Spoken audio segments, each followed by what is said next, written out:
আর শালবন, তুই এত নোংরা মেয়ে ছেলে, এত নোংরা ভাবে ভিডিও করিস না, তোর সাথে কেউ আসবে না রে। তুই হচ্ছিস চান করার ভিডিও দিস, আদ্দামড়ি বুড়ি, মুখ দিয়ে থুতু পড়ে, চামড়া কুচকে গেছে, চোখে চশমা ছাড়া দেখতে পারিস না, কথা বলতে গেলে দাঁতগুলো নড়ছে। আর তুই কিনা খেতে পারিস না কোনো শক্ত জিনিস, তোর দাঁত নড়ছে। আর তুই কিনা বডি দেখাস, ক্লিভেজ দেখাস, পেট দেখাস, নাভি দেখাস। হ্যাঁ রে, তোর এত টাকার খ্যাচ, তুই নাকি ভদ্রবাড়ির বউ, ভদ্রবাড়ির মেয়ে।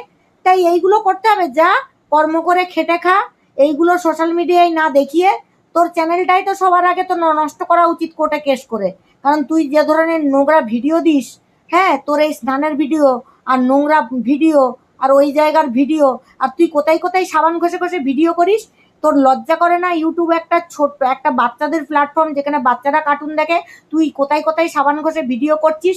তোর চ্যানেলটা তো সবার আগে কেস করে বন্ধ বন্ধ করা উচিত।